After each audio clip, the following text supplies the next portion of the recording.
Alright, hello, we're back again, and we're about to start some painting. Let's see, we've got all this texture is dry, and shake a little extra sand off just in case there is any. And you can see glued into this crevice here, we've got some rocks and sand now.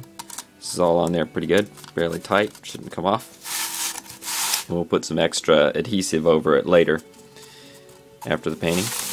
Road's all dry, maybe a few loose pieces of sand there, but once we paint over it and then add some sealant over it, it'll all be stuck in there good.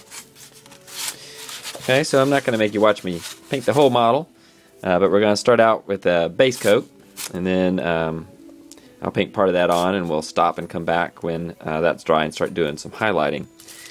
So for a base coat, what I'm going to use here is an Americana paint. You can get these in any craft store. This is a shade I like for hills and mountains. This is soft black. It's basically a dark brown. And black I find a little bit too stark for hills, so I found a really dark brown like this. I like it better, and I'll usually dry brush grays and light browns and spot some green here and there on my hills. So let's start with this base color. This should stick to the hydrocal really well. I'm just going to goop out some here. And we'll use quite a bit of paint, so I'm going to be pretty liberal. A large hill, this is a fairly small hill, a large hill will pretty much go through a whole bottle of this stuff. But it's cheap. And I want it to get down in the crevices very well. So I don't want it to be thick. This stuff is fairly thick, so I'm going to mix in about 1/3 of the amount of paint that I have with water. And because I want it to wash down into the crevices really well, I'm going to use this large soft brush again. It's nice and supple. And let's mix this stuff up. There we go, and you can see this is actually this is still not quite, just a hint more water, not too much. I don't want it to run off of the model, but at the same time I really do want it to cover well. So if I get it too thin, I'll add more paint. So we'll try this out on the model and see how it's going. Okay, let's give her a whirl.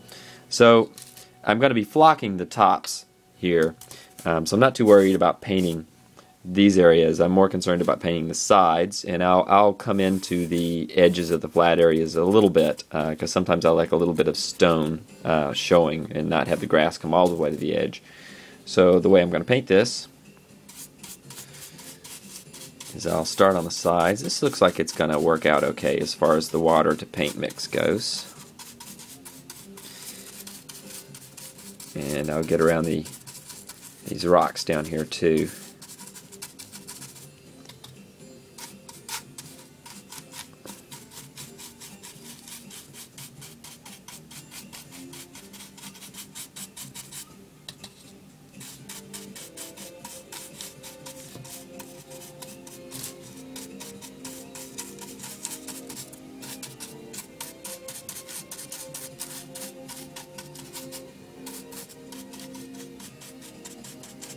And then we'll go up over the edges just a little bit.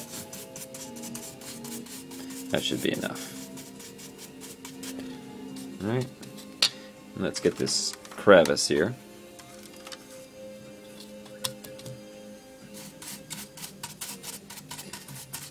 And if it's a little too watery in places, I'll just thin it out some with the brush. Move it over into areas that aren't painted to thin it out.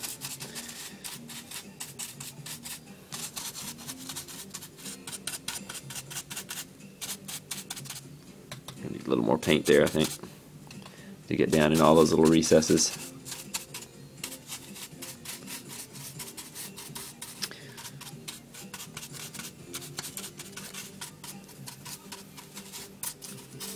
Okay, that is starting to look pretty good. Okay, so I will do this same process. I'll complete it all around this top piece and all around this bottom piece, coming up over the edges a little bit.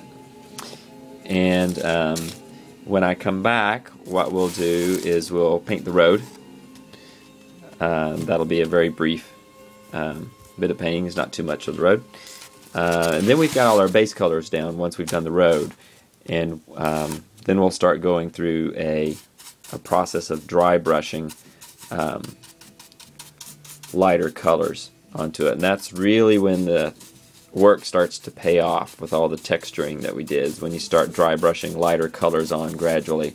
That's when the model really starts to come alive. Alright.